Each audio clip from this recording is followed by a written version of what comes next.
Hey there, folks. Before you dive into this masterpiece of a production, let's set a few things straight. The opinions expressed here are like pineapples on pizza, and not everyone's cup of tea, and that's okay. They belong to the speakers and participants, and not to Witchcraft TV. The video is for entertainment and informational purposes only, because nothing screams fun like a good old disclaimer. Please don't take any of this as professional advice unless your profession is a laugh enthusiast or random fact collector. We can't be held responsible if you attempt anything wild after watching, like starting a llama farm or joining a yodeling competition. Viewer discretion is advised, especially if you're allergic to bad jokes or sarcasm. By watching, you agree that Witchcraft TV is not liable for any shenanigans that may ensue. Now, grab your popcorn and enjoy responsibly.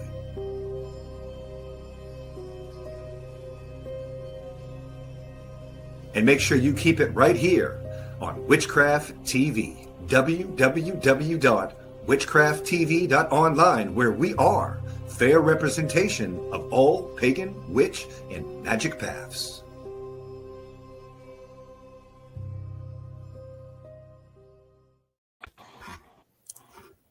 Hello. Hey, everybody. Hi. Merry meet and welcome to our Hex Fest edition here on Witchcraft TV and the Festival Fun Show. Hex Fest is the weekend of witchery, which is an in-person festival in New Orleans, Louisiana, presented by Warlocks Incorporated, Brian Kane and Christian Day, and it runs from August 8th through the 10th in 2025.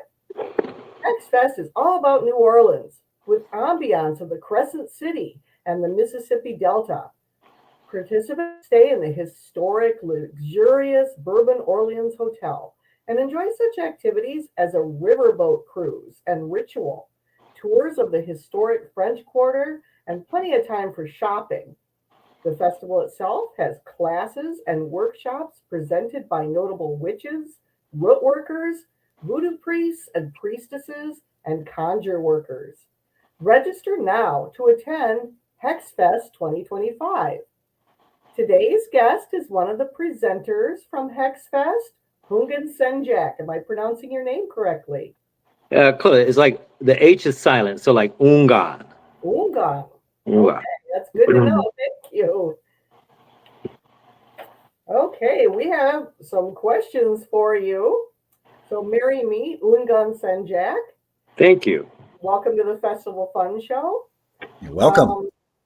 Thank you for having me. I appreciate it. Okay. Houngan Sen Jak is from Atlanta, Georgia, and he's going to be presenting 3 classes at Hex Fest in August. He's a psychic reader, a medium, and serves the ancestors and the Loa. Again, am I pronouncing that correctly? Correct. All right. As a high priest of Haitian Vodou. Welcome to the show, Houngan Sen Jak. We'll start out with some really basic terms, Voodoo 101, stuff that our audience members don't know. I certainly don't know what all of these terms mean. First of all, what's an Houngan? So an Houngan is a priest.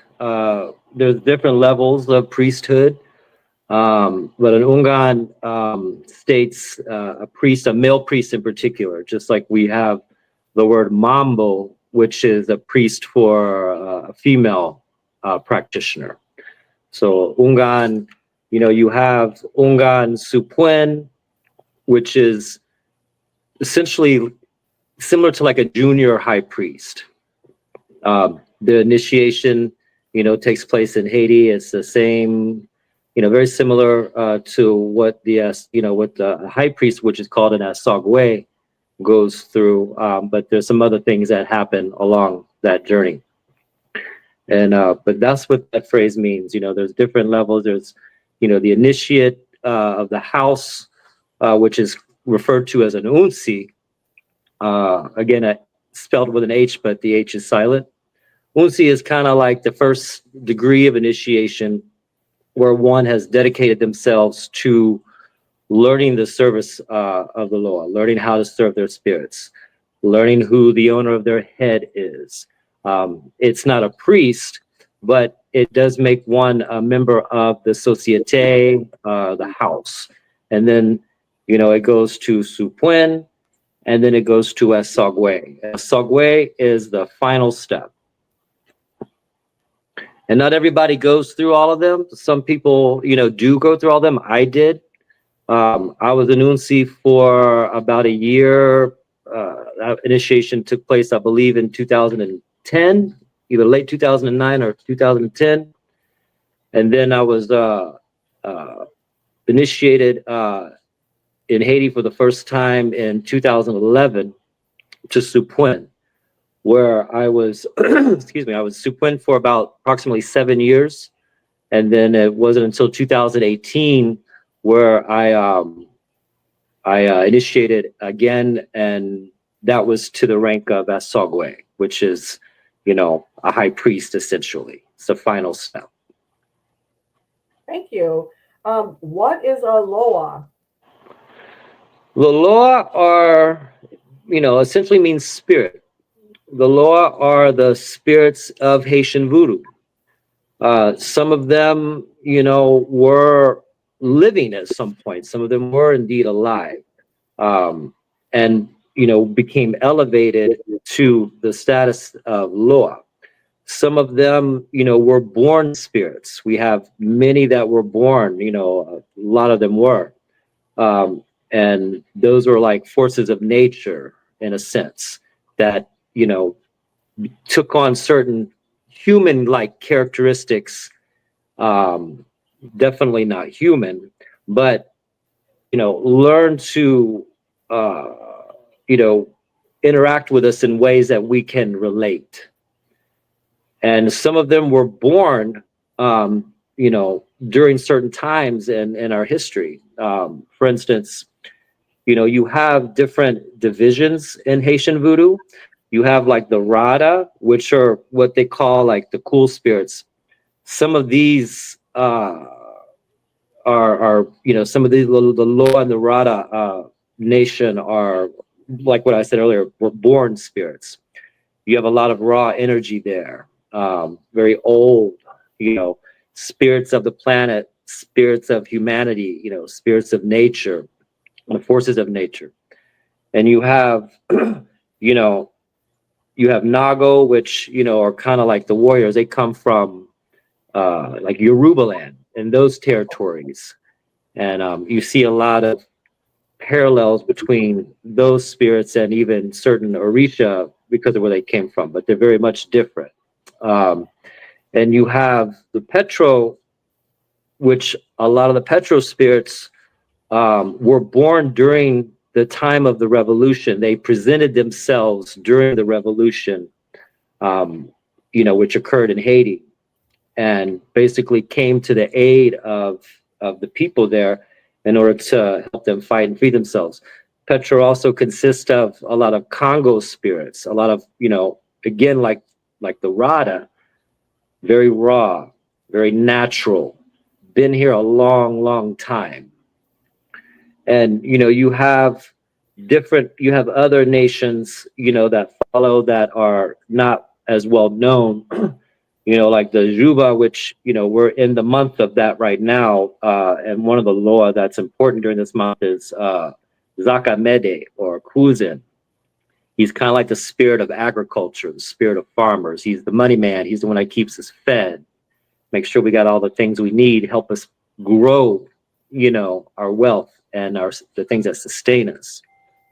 And then, of course, you have, which a lot of people usually are drawn to immediately because of the imagery, is the Gede, which took the place of the ancestors for the Haitian people, the people that were brought over through the Middle Passage that became what we know as the Haitians now.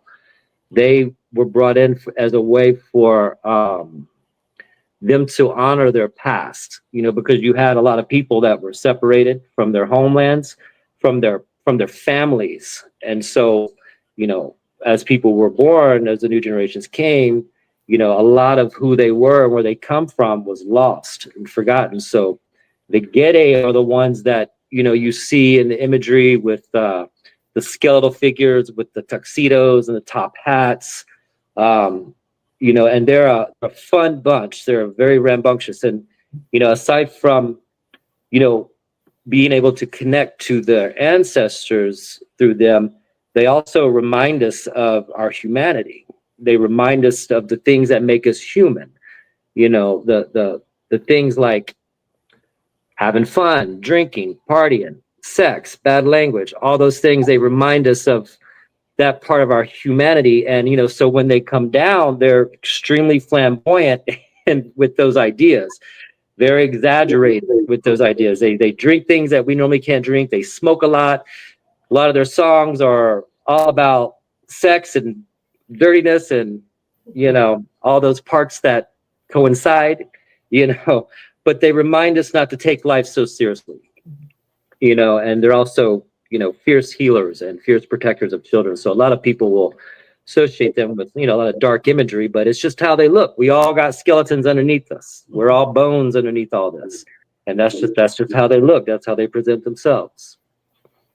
Now, am I correct in assuming that the traditions came from places in Africa, Yoruba and Congo region, and came to Haiti, and then came here to the United States? Correct. And you know, this is you see this, you know, because you had different tribes, different nations, so to speak, in Africa that were all kind of clumped together, and you know, went to different places. New Orleans has a very strong Congo influence, you know, so that's where we get a lot of the what's become like New Orleans voodoo, Voodoo. You know, the imagery, the mojo bags, the gree bags, a lot of that comes from Congo roots. You know, so depending on, you know, where you're at in this, you know, especially in the South, you're going to have more of an influence from a certain, you know, part that came from Africa. You know, in Haiti, you had almost all of them brought together in one place, and that's how the religion formed. You know, they formed what we call the reglement, which, you know, essentially was a way for them to preserve their past. So they kind of put their heads together and said, all right, how do we preserve our way of life, the what we do know and what we remember, how do we preserve that? And they had to, you know, in a sense, create a system that benefited everybody from all the different places, from the mainland, from the motherland where they came from.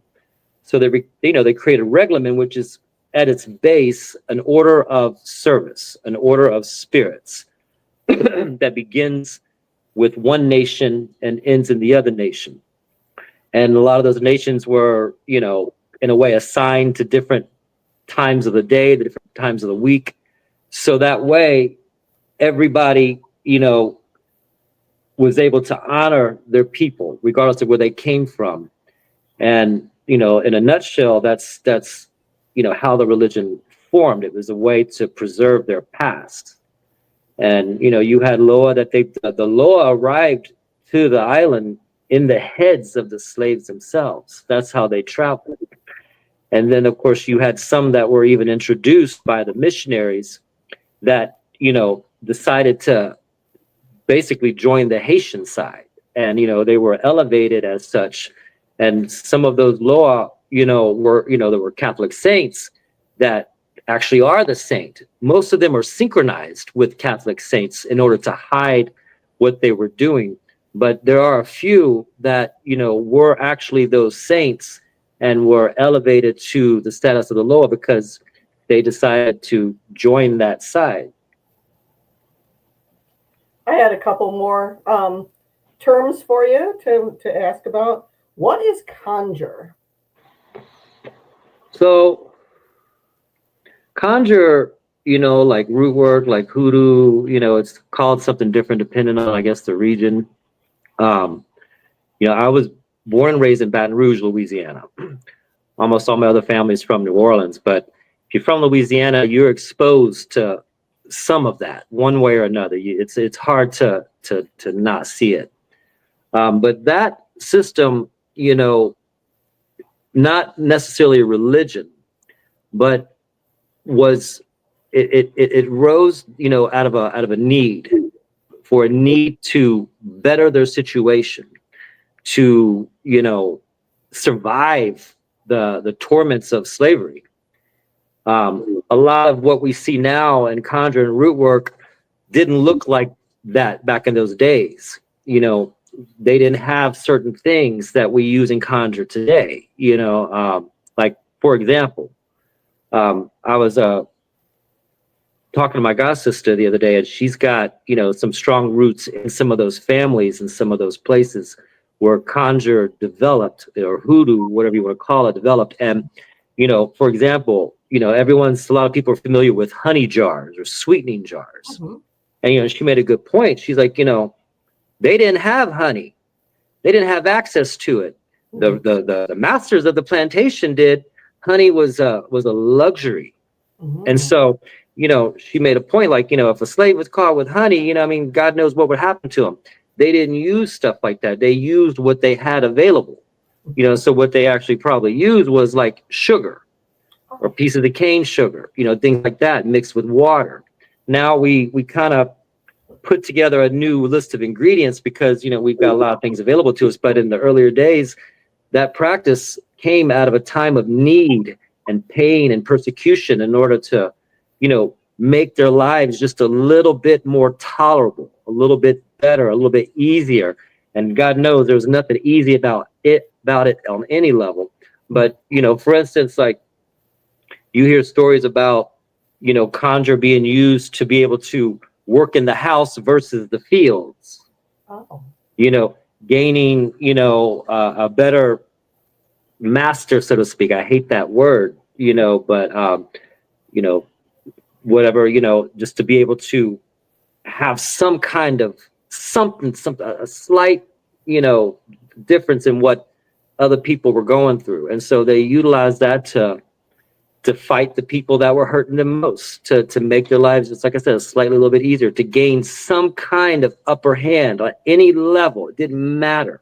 Any level made a difference back in those days. You know, we can't even imagine what they went through. So any advantage was good. So, you know, conjure was developed as a need, you know, and so, you know, it's important for people that work this to really, they got to work, especially outsiders. We got to really work hard to connect to that source so that that kind of magic will actually work for us. Because, you know, it doesn't work for everybody. It's not just throwing ingredients together and baking a cake, you know.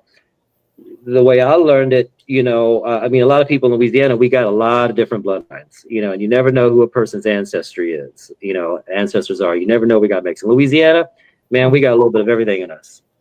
And, you know, for those that try to practice conjure, sometimes it doesn't work. And, you know, I always advise people, you got to connect to those roots. You got to connect to the ancestors of Congo. You got to connect to, you know, you got to, you know, somehow connect to them, because that's the source. A lot of the success of that work comes, well, all of it comes from the ancestors themselves. And a lot of people think that they mean their ancestors, not necessarily. You know, if you got that blood in you, then, you know, it's easier to connect. But, you know, a lot of people got to work hard on making that connection in order for that kind of work to be successful from a conjure standpoint. Hang on a second. My hubby is bringing me cough drops, or my offspring is bringing me cough drops. So thank you so much. Is that working okay? Yes, it is. Okay, Thank you for checking. It's not working out. Okay. Yeah, breathing is important. So hang on just a second here. Okay, I appreciate your explanations of what's going on. So is conjure kind of the work, the magic that is done within the tradition? It is. I mean, in Haitian Vodou, it's very different. You know, there are some certain elements that are similar, but in Haitian Vodou, you know, we're adopted into that tradition, you know, especially as outsiders. We go through a very rigorous process in order to be accepted. That's why it's not for everyone. You know, Kanzo is about being adopted. you're brought into that family. It becomes family. And, say you leave one house to go to another, you got to go through that whole thing again. Just because you was one and one doesn't mean you're going to be one and the other, because we're talking about family traditions, family lines, and every region is different. Every house is different. So that's why, you leave one family, you want to join another family, just like in real life, you get adopted by them, so you gain access to the Loa, through that process. And then there's always going to be some Loa that just, that aren't for everyone, that, not everybody has the same Loa, not everybody has the same spirits, it all depends. Everyone is very different. Kanzo is not across the board for everybody, and who they serve, and like you Kanzo, then you get to serve this one, this and this one. There are some that are more popular than others that we have to serve in order for the structure to work. But there are going to be some Loa that people never heard about. I mean, I'm discovering Loa all the time that come from the north, that I've never heard of, and they're from that family, they're from that house, and they're not for everybody else. They exist only within that family structure. Are they kind of equivalent to ancestors? They absolutely are. They're at the heart of it. They are ancestors, 100%. And some of them, go way back. One of the most well-known images in Haitian Vodou is, of course, the serpent. And where does that come from? Well, one of the places that comes from is from a Loa that we call Dambala. Dambala, there's Dambala Wedo, there's Odan, there's Aida Wedo, there's Agau Wedo, you have all these different Wedos, but Dambala we see in this system as the first ancestor. Dambala owns everybody's head. And the way we see it, you go far back enough, was our original ancestor. That's that serpent. According to Haitian tradition, was the first ancestor. So, Dambala, essentially owns everybody. He's everybody's daddy in a way. The next question I had for you, the next term, was Sen, like you have in your name. I've seen other voodoo practitioners have that word in their name, and I wondered what it meant. So usually with that, okay, so Sen is like you have Sen and you have Sin, S-E-N, S-I-N. S-E-N usually denotes like a male saint or male spirit. So it essentially means saint. Now, Sen Jak, is my professional name, so to speak. It's not my spiritual name given to me at Kanzo, during my initiations. It's more of a title that I was allowed to use because Sen Jak Majer is a spirit that's very close to me. So with his permission, I took on that name as a public title, so to speak, but like my spiritual name is very long. It's like a paragraph, So some people do it. Some people just say Houngan and then their first name, or Mambo and their first name.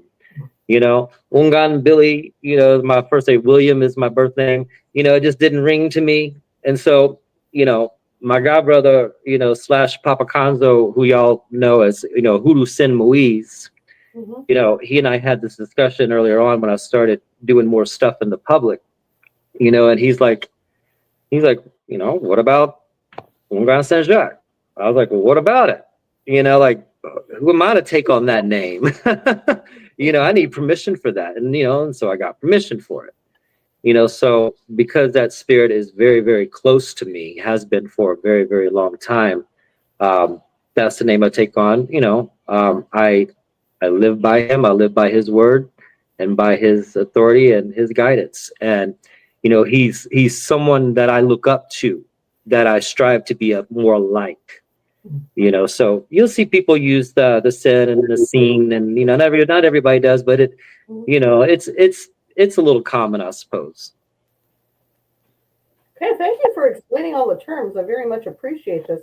I have a question that wasn't in the questions I sent. So if I'm way off base here, please let me know. In our tradition, the more of a Celtic from the British Isles tradition, we do a ceremony where we take on the aspects of the gods. It's kind of like Wiccans do invocations, I think the proper word is. And we take on the persona of deities, ancestors, and let them work for us. Is that something that voodoo practitioners do with the law? Absolutely. I mean, we ask for their intervention all the time. You know, it's it's hard to imagine life, without them intervening, because I mean, I've been doing this for a long time, and I don't know what normal is outside of what I do. Um, we do, when you're speaking of like invocation, to me, that's when you call an energy down into you, where you bring them into you in order to, kind of take on some of those qualities in hopes that some of that energy, that residual energy, stays and transforms you. That's, what you're asking is similar to like what I think about, the levels of possession. When the Loa come down, they when they possess us, you know, over time, do they start to leave that residual energy in you? Maybe, maybe not. But I've noticed that a lot of priests, do kind of have some similarities with their main spirits. Sometimes, the spirit that claims you as their child may not have any of the same qualities that you do, but it might be what you need versus what you already have. So a lot of stuff, sometimes people get that confused. They'll see someone like, oh, that's got to be a child of such and such because they're like this and like that. Not always. A lot of times you get what you need in order to become that. If that answers your question. Yeah, that certainly did. I appreciate that. Mm-hmm. Now we're going to kind of move along to your work as a reader. And how do you practice as a reader? Like, explain a little bit about the process.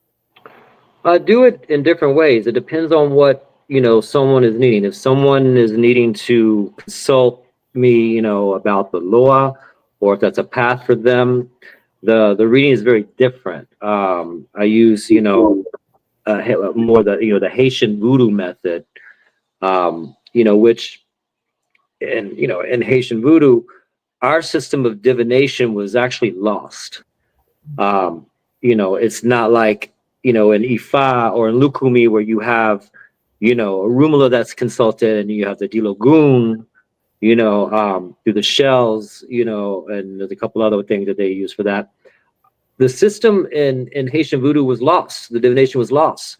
But what happened was, they used what they had, very much like in Conjure. And you see a lot of Voodooizan do readings with regular playing cards because that was something that was accessible to them. So the Loa recognized that as a tool.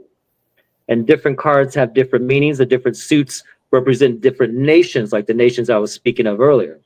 But in the end, the Loa can work with just about any form of divination if you give it its due practice, it's due time.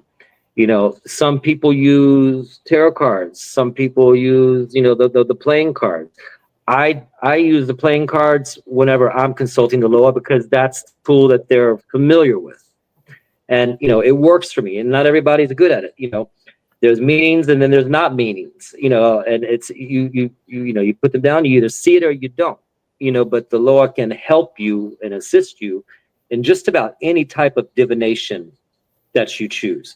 But, we do have our ways that are, like I said, I say traditional, the playing cards are traditional, but, it's traditional not in the sense that goes back to Africa because they weren't using playing cards in Africa. But, in Haiti, that was a tool that was accessible to them. I've seen Houngans and Mambos not use cards at all. They just have a candle there, and they call their spirit, and the spirit possesses them and they allow the spirit to do the reading. That's something that I offer as well to certain people that want, to get the information from the horse's mouth. And then, you have some that just can light that candle and have that person in front of them and just feel and just know, because that spirit is mounted in their head through initiation and speaks and gives them what they need to know. I've seen Ungans use random objects, kind of like, what do they call it? Like similar to bone reading, or lithomancy. Similar where there's different objects that are used. I've seen that in Haiti. I've seen one guy that has this little glass marble about yay big, and he looks to it, he looks at the person and sees all kinds of different things. But a lot of times, they can just sit, and it's like much like mediumship. When I work with the dead, I don't use a tool. I need a glass of water and I need a candle. That's it. Sometimes I don't even need that, but that's the channel. That creates a circuit for me.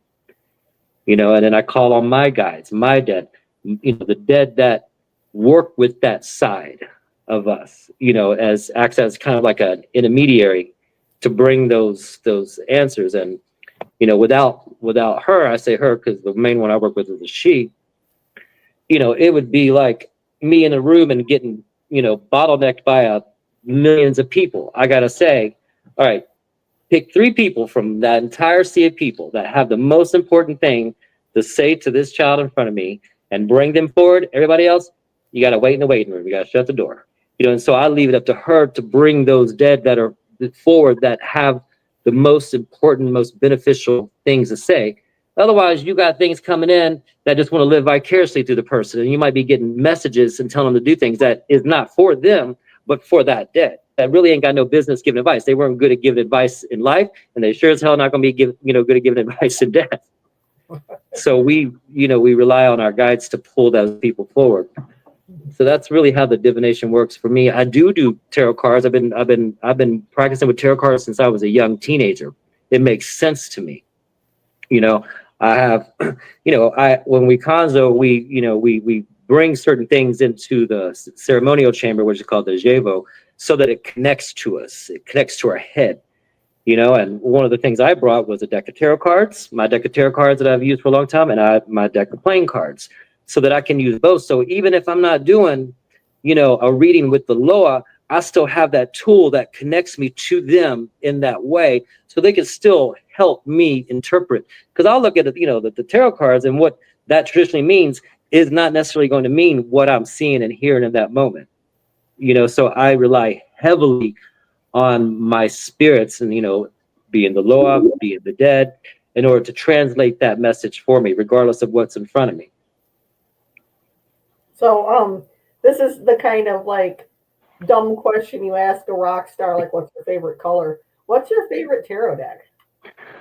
I love so many of them. I have a ridiculous collection of them, and I think they're beautiful. I really do.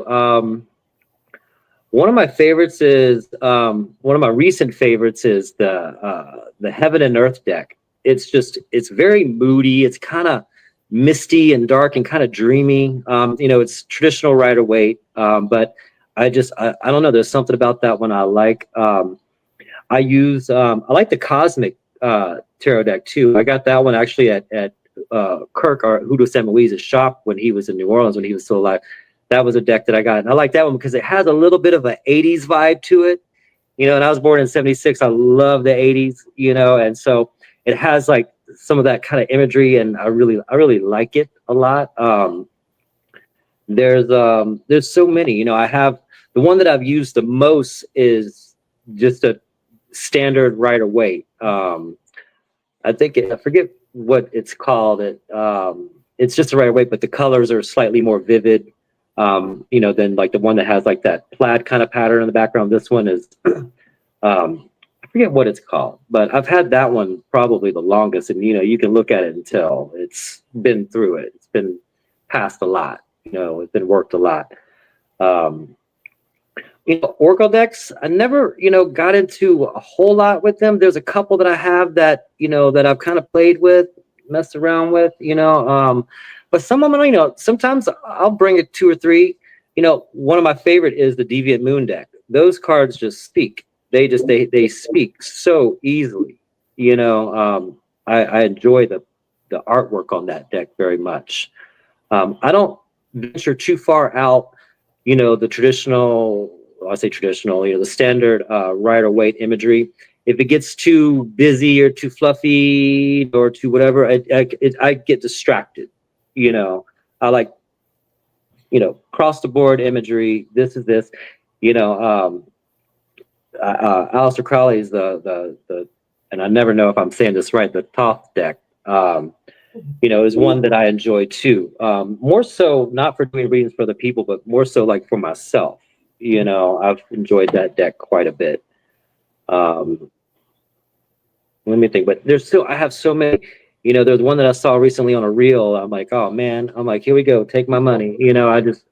I love them, and I don't use a lot of them. I'll use them a little bit sometimes, but I enjoy the pictures. I enjoy the artwork. I appreciate, what they are in that form, because there's so many, Well, you mentioned a little bit about using working with the Loa to do like a consultation for people, like a spiritual consultation. So what exactly does that entail? You said that your lady puts people in the waiting room if they're not really relevant to the question, but can you kind of go through the process? Sure. So, people that come for what we call a lesan, which is when we consult the Loa. There's usually just a few kind of categories of people. Some of them have had experience with the Loa. Some of them are familiar with that system. Some of them have, Haitian ancestry, and so they're familiar with that. Some people want help directly from them, so they want to know what they say, and is there anyone that will stand for them and offer assistance? One of the reasons why we do that is because we try to offer a solution to whatever the problem is, not just send you on your way, and here's the advice, go figure it out. But they're looking for a solution. A lot of people are looking for an answer and a solution. How can I fix this? So when I do the lesan, a lot of times a Loa will stand up and present themselves, and then offer a solution. Some people want to know, are there any Loa around me? Are there any that are in my vicinity that are paying attention to me? And, I always got questions when it comes to that. It's a common thing, people ask for, an escort reading, meaning like, what Loa walk with me? Well, have you been introduced to them, already? Have you had some interaction with them? If you haven't, well, chances are it's not going to really work out the way you want. Like the Loa aren't just accessible like a lot of people think. We have some that are very close to us as humans that we do all at some level have access to through the proper steps and work. But someone that say coming, from a non-ATR tradition, and just all of a sudden are interested in Haitian Vodou, and they read a little bit about it online, they want to know, oh, well, which Loa walk with me? Let me go try to get a reading. A lot of times, unless you got Haitian or African blood in you, that's not a thing I'm going to do, because how will they know who you are? We are presented to them. We are introduced to them in various ways. Some of that can be through dedication that you've been taking time and you've been doing. Other than that, it happens through ceremony. So sometimes people, don't really get the answer they're looking for. When it comes to like what spirits are walking with me, well, unless you've been introduced to them, unless you've been through a ceremony or you've been through something, the chances are coming out with a big old group of spirits that walk with you is slim to none. Now, people will come asking if this system is right for them. Some people, they got somewhere in their DNA where there's a connection there, where that ancestor that was way back has brought that spirit with them into their life. And that's something I can definitely pick up on. Some people will ask for a reading and know that, can I work in Haitian Vodou, or can I be a member of your house? That's a very good question. That's a question that I get asked a lot. And when that question is posed, there's certain ones that I look for that in my house have to present themselves for that to be a yes, or even a maybe. And then after that, you know, they got to sit in front of such spirit and hear it from the horse's mouth at some point. You know, I can say, you know, yes, you know, your ancestors might need some work. You know, I got some people that are outsiders that want to work with the Loa, and then if they get a reading and then, you know, to see if they can, I'm like, you got to talk to your dead. You got to go to your ancestors, because without that, without their permission, none of this is going to work for you. Like I said, unless you got Haitian blood in you, you got African blood in you, then it's you've got some strong connections and some strong bridges that are there. But, you know, I had a lady one time, and she's been to ceremonies. She's been to voodoo ceremonies. She's met the Loa, and, you know, but she's got some things in her past, you know, because she got slave owners in her ancestry. And so I was like, you got some work to do. You know, you got a lot of things that you need to do, because this is an African traditional religion. And so, you know, without their support, you're not going to get very far. I've seen ceremonies get shut down because the ancestors just said no. You know, and, you know, we can reason and negotiate with a lot of spirits, but the ancestors, really, our blood ancestors, they have all the control. They have all the leverage. And those Loa are not going to step between that. Not only will they not, but in most cases they can't. You know, so it's very important, you know, for someone to have a strong relationship with their dead and to ask permission. Even if they don't necessarily like it, you can say, give me the chance. Allow me to explore this. You know, and a lot of times they'll see really what that service does for them, that ancestral work. They start seeing the offerings and the light and the heat and all the stuff we give them. They're like, oh, now I get it. You know, so they become in favor of it, but sometimes it takes work. I'm not a yes man.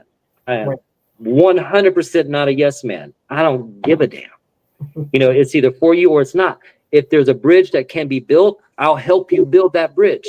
But it's going to take work on your part. And a lot of people want to skip the ancestor stuff and go straight to the Loa. You're going to have some very watered down results if you skip that big important step. You have to have their permission. The ancestors come first. Your blood ancestors must come first. You got to put in the effort. Absolutely. It's work. Right. You know, people died and they suffered for this tradition, not just so they can be given away to anybody that comes, that just wants it, that likes the pretty altars and want to set it up. You're not going to get a yes out of me. That would be a good jumping off point to this next question, which is, you teach people how to properly honor the deceased, properly honor the ancestors. What are some ways that folks can do that? Well, it's important to say that ancestral work that's for everybody. It's your birthright to work with your dead. You know, we have entire religions that are based off of that solely. What I like about it is when someone starts putting forth that effort, they notice that their lives are they get step by step, get a little bit easier. Things just start to kind of move out of the way. You know, a lot of the problems we have can sometimes be our dead living vicariously through us. You know, it happens a lot.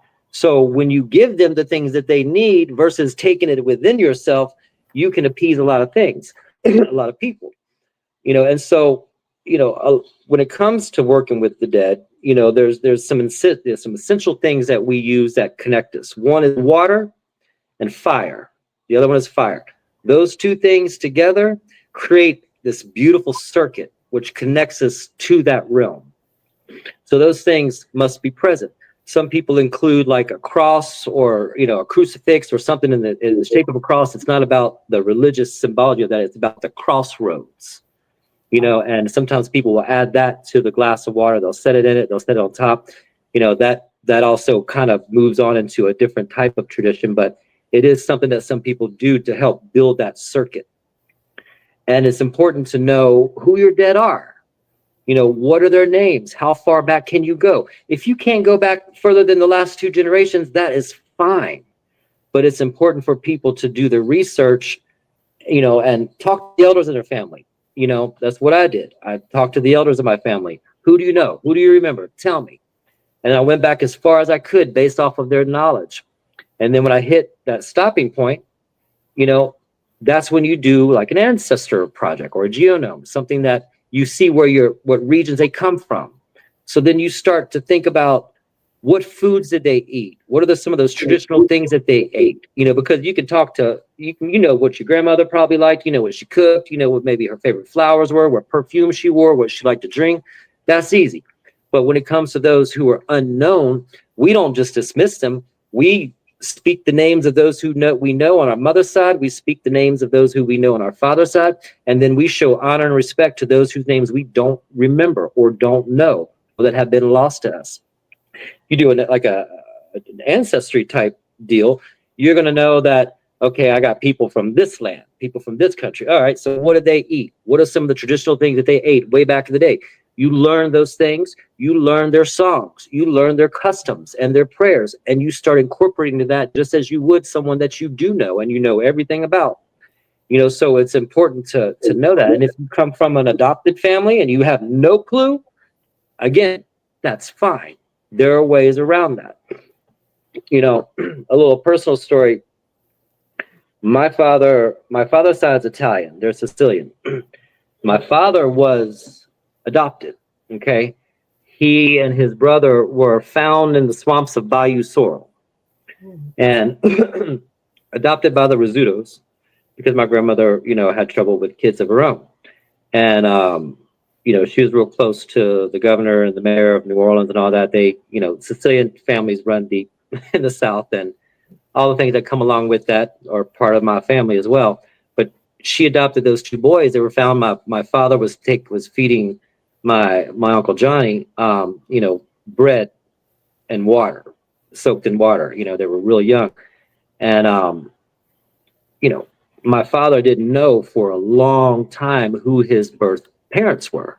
And eventually he did find out.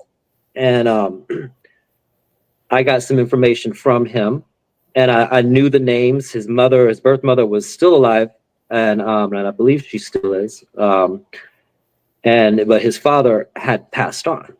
But I got the name. Okay, so I got the name. Well, during, you know, my ancestor work, I would hear him, and he was wanting me to call him by a certain name, which, you know, denoted you're, you know, my grandpa or you're my grandfather. I was like, hold up, you got to earn that. You got to earn that right, because my father was abandoned with his brother in the middle of a swamp in Bayou Sorrel, Louisiana. And so I said, you know what? I said, here's the deal. I said, you want me to call you this, refer to you by this title? Then I want to know more about you.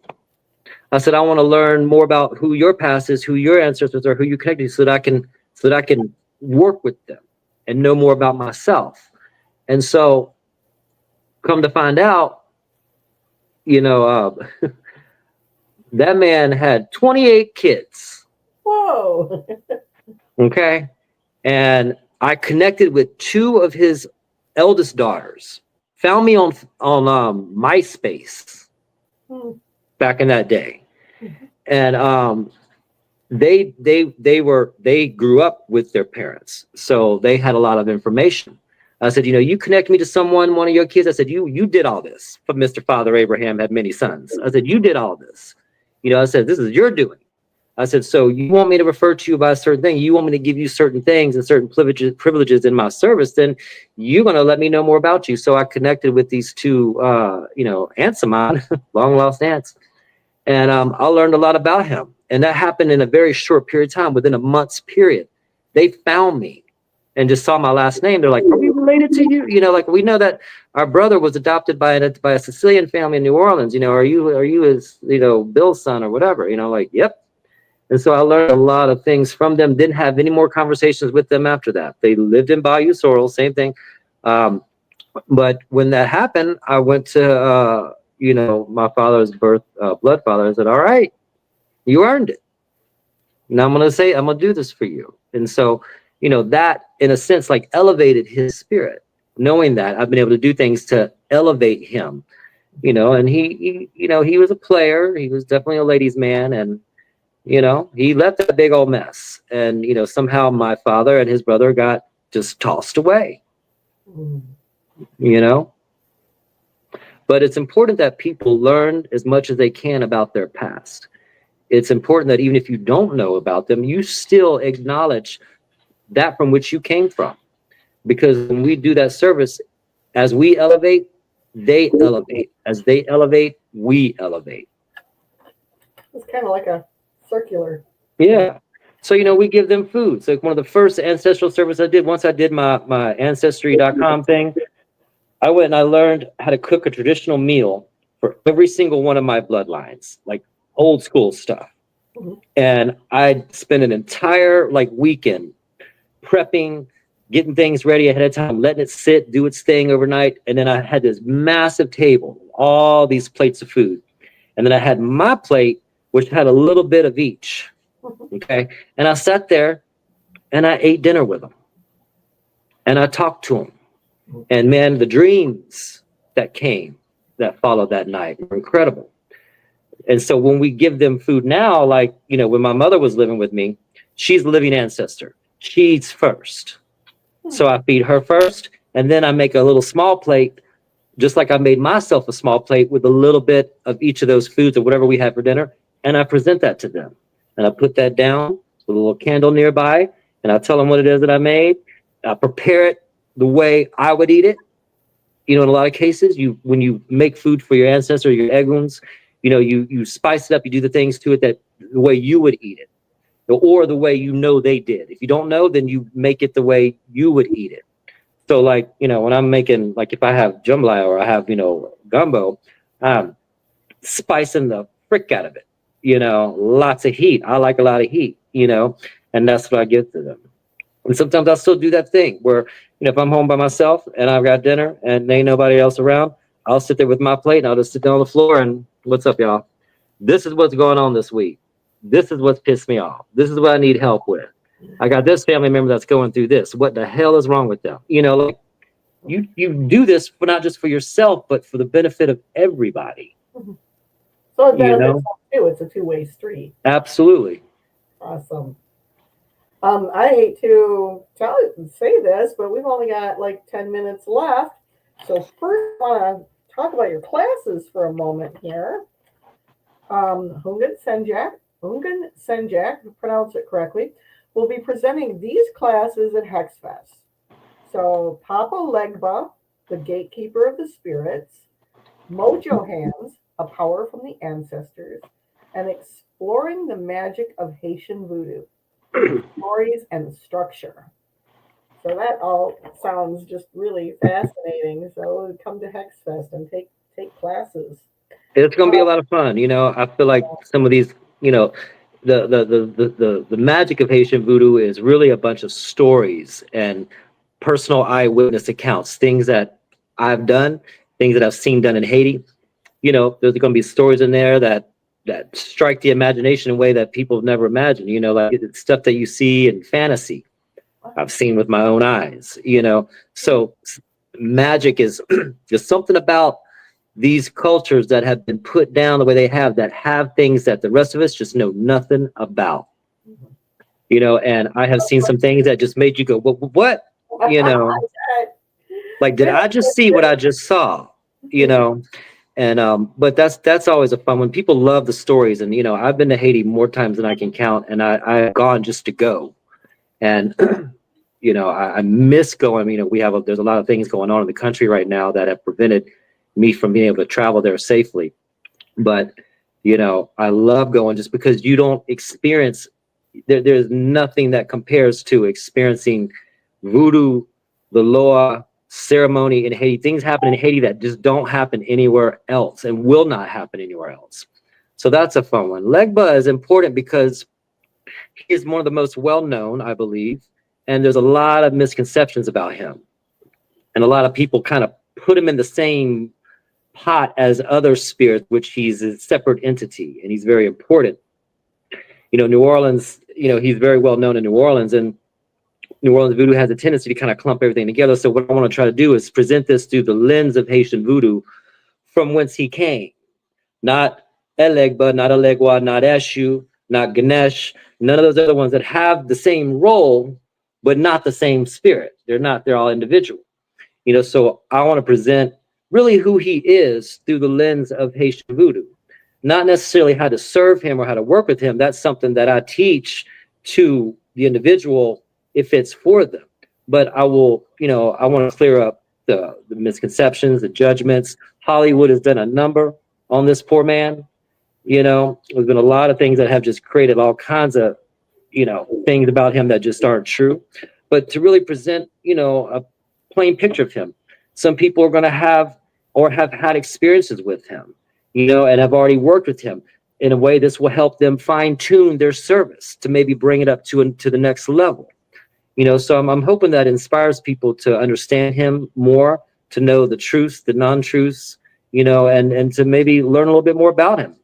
He's that old man in our neighborhood that's been there forever, that everybody knows, that all the kids can go, you know, you can go knock on his door and say hello, introduce yourself. But again, that's a building process. You know, we don't just go set up a pretty little altar and call bam, expect him just to come through, you know. But I'm going to explain that. You know, the gree bags, again, that's something I grew up around, something I love doing. I love working with them. It's very Congo in nature. You know, it's a spirit in a bag. And the way I learned how to do it, you know, I learned at a very young age, and I've built on that based off of the people that I have come in contact with who became my mentors, you know, and I love them very much. It's a very easy thing to do. You know, if you do it correctly, you'll get maximum results. And it's similar to like a lot of the other, you know, charm bags, sachets, you know, magic bags that we do. We're all putting things in it that represent a goal. Some of those things, you know, we can even gear it towards a certain ancestor or a certain spirit we work with. So, you know, I want to give some people some ideas on how to work with that in some ways that you don't even find in a book or would find online. You know, we all got our little tricks and trades that we learned from elders that you're not going to find on the internet, you're not going to find in a book. And, you know, some of those things I want to talk about. Great. We had a question from Joanne, and she wanted to know how to dispose of, I'm assuming, offerings, or know when to. Hey, Joanne, how you doing, baby? Okay. I know Miss Joanne. You know, that depends. Depends on the spirit. You know, one thing that's foolproof is, you know, you can deposit it in nature. You know, I take nothing that's got toxic things in it. You know, I'll usually put it in like a brown paper bag, and, you know, you put that near like a tree or in a natural area that has maybe the same essence, you know, of that spirit that you're working with. You know, if you're working with something at the crossroads, obviously you're going to put something in the crossroads. You know, with Legba, you know, I have this one ancient sycamore tree that's at this one park here in Atlanta that I put his offerings at. It's right next to a creek. It's old as hell. You know, it's got that connection between like the earth and the sky, you know, that we look for, and the symbolism in the Haitian Vodou and who Legba is. He is the gatekeeper. He is, without him, we don't have no communication with the Loa. And so that bridge between heaven and earth with that massive tree that's been here a long time, that's my spot for him. You know, obviously, if you're working with the dead, you're going to put things in certain spots of the cemetery. You know, so it all depends. But oftentimes we don't deposit things on our own property because that can attract other things to your property that you may not want. There's wandering dead everywhere. In Atlanta, I have a spot, you know, because I live in a historic neighborhood. I live downtown in a historic neighborhood that's got a lot of history. I have a place outside specifically for stuff like that, that I will feed the ancestors of this land or the wandering dead, so they have a spot to go to, and they don't try to come in my house, because my house has been described as a blue med spa for the spirit world, and they will try to come through the cracks, and they have. So I have that set up out there, so it's a spot for them where they can go and they can take a little bit, and that, you know, also helps the neighborhood, the community. It empowers the spirits in this neighborhood to help keep the crime down, keep the bullshit away, keep storms from being so violent to our houses. You know, I don't just serve my Loa for myself and you know, my people. It's about the community too. You know, whether they know it or not, I'm doing the work. You know, but, you know, properly disposing of something, it's going to depend on what the work is for. If it's something that you're going to draw to you, sometimes it's necessary to bury that in the ground in your front yard. You know, if it's something that you're getting rid of, obviously you want to go away fast, you might put that in a stream that's going out, you know, or you put it in the crossroads where it can be properly flushed. You know, so it really just depends on the nature of the work and if and when there's a spirit involved. Good to know. I want to touch on really, really quickly, and then we have to go, unfortunately, about your Botanica shop online and some of the products that you have available for people.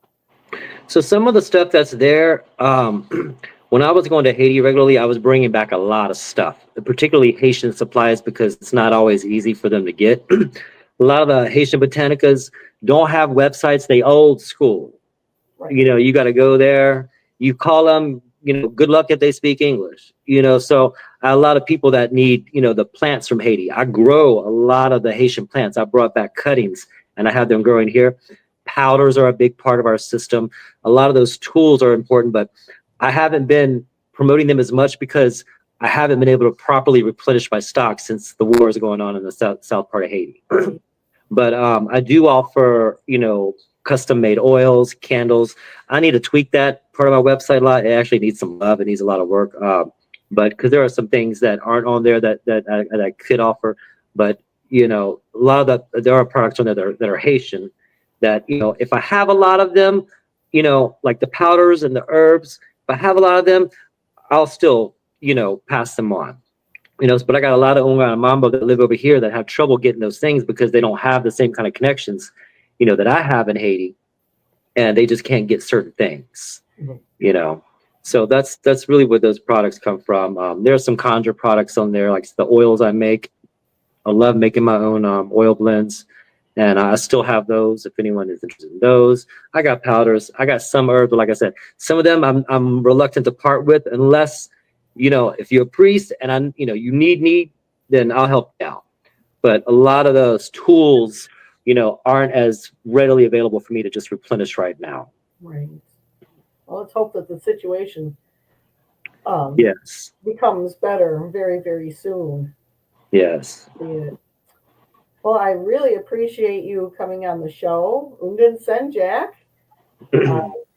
Thank you. Sure, and go to Hex Fest in New Orleans, August 8th through 10th, where you can hear his workshops and classes, and check out his website. Harold has put it up here a couple of times, so you can go to the website and check out what he's got on there. So this has been the Festival Fun Show here on Witchcraft TV, www.witchcrafttv.online. So I'm A.T. Fisher-Aldag, and there is Lone Wolf. Wave at us. Thanks for having me. I really appreciate the time. I could talk and talk and talk and talk. I could just listen for. I had a whole bunch of other questions I wanted to ask, but it'll have to be next time. So thank you so much. And You're welcome. Benedicthian, which is our language for blessings, and Mary Part. Aye, boo-boo. Y'all know about witchcrafttv.online? Been watching that the last couple days. Constantly going. I'm learning interesting stuff. And it turns out, apparently, I have a show there at midnight every night at witchcrafttv.online. Witchcrafttv.online. Check that out. I'm going to tune in at midnight and see what it is I'm doing.